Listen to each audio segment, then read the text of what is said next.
The best approach to caring for a seriously ill or injured child is a systematic one. The purpose of this organized approach is to enable you to quickly recognize signs of respiratory distress, respiratory failure, and shock so that you can provide life-saving interventions. Your first step is the initial impression. Here's an example of how it works.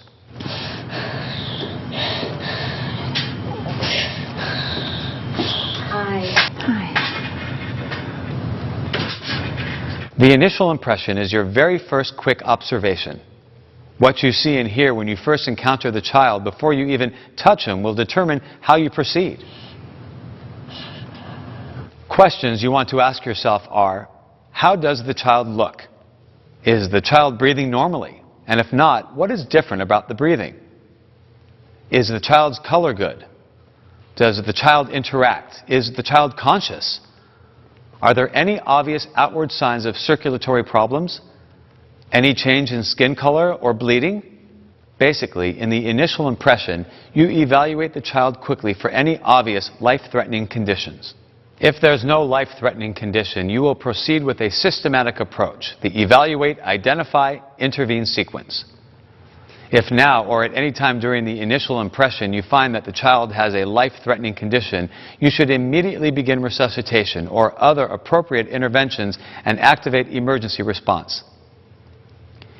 Use the evaluate, identify, intervene sequence when caring for a seriously ill or injured child. This will help you to determine the best treatment or intervention at any point. From the information gathered during your evaluation, identify the clinical condition of the child by type and severity. Intervene with appropriate actions. Then repeat the sequence. This process is ongoing. Hi, how are you? Nice to meet you. Hi, Liam. I'm just going to take a look at you, okay? The first step of the evaluation is the primary assessment.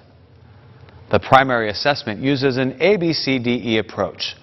ABCDE stands for airway, breathing, circulation, disability, and exposure. The primary assessment is a hands-on evaluation. Here you assess respiratory, cardiac, and neurologic function to identify the problem. This assessment includes evaluation of vital signs and oxygen saturation by pulse oximetry. Following the primary assessment, you should identify the child's condition, decide what interventions, if any, need to be started at this time, and implement these as appropriate. The secondary assessment consists of two components.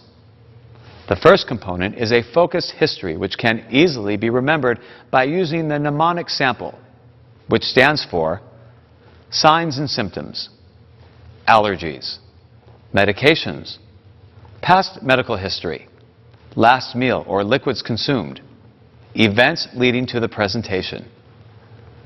One goal of the secondary assessment history or sample history is to identify important aspects of both the child's history and presenting complaints, especially any information that might help explain the child's presenting problem.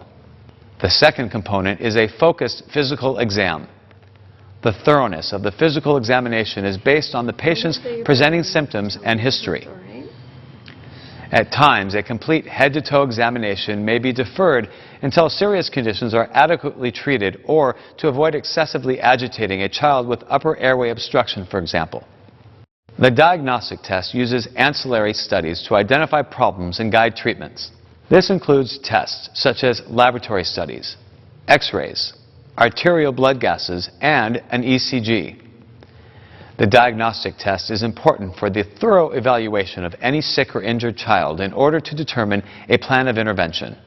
The next step of the evaluate, identify, intervene sequence is identify. You need to identify any illness as either respiratory, circulatory, or a combination of both and identify the severity of the illness. Respiratory problems can be categorized into 4 groups: upper airway obstruction, lower airway obstruction, lung tissue disease, and disordered control of breathing. The severity of a respiratory problem may be respiratory distress or respiratory failure. Circulatory problems can be caused by arrhythmias or shock. The child should be placed on a cardiac monitor to look for arrhythmias such as bradycardia or tachycardia. Shock is further categorized into 4 groups: hypovolemic, obstructive, distributive septic, and cardiogenic. The severity of shock may be compensated or hypotensive. Remember that critically ill or injured children deteriorate rapidly, so one category of problems may lead to others. On the basis of your evaluation and identification of the type and severity of illness, decide what needs to be done. This is the intervention step. Your decision should be dictated by your scope of practice. When you do act based on your decision, actions may range from providing basic life support to specific advanced life support interventions. Remember, throughout your evaluation, always look for any life-threatening conditions. If a life-threatening condition is recognized at any time, immediately begin life-saving interventions, activate the emergency response, and follow the pediatric cardiac arrest algorithm. While treating a child in cardiac arrest, you should evaluate the child for and identify any reversible causes of cardiac arrest. These reversible causes are referred to as the H's and T's.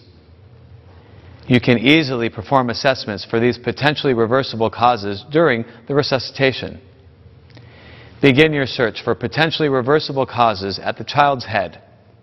Are oxygenation and ventilation being maintained sufficiently to intervene for hypoxia? Evaluate the adequacy of ventilations. When ventilations are inadequate, CO2 is not efficiently eliminated, which results in respiratory acidosis. Obtain arterial blood gases to check for hydrogen-ion imbalance. Check for hypovolemia. Circulation should be maintained by providing fluids via the IV or IO route. When you hold the extremity to start the IV or IO, note the skin temperature and correct hypothermia if noted. Obtain blood samples when starting your IV or IO and send for evaluation of hypokalemia, hyperkalemia, and hypoglycemia. Evaluate the chest of the child.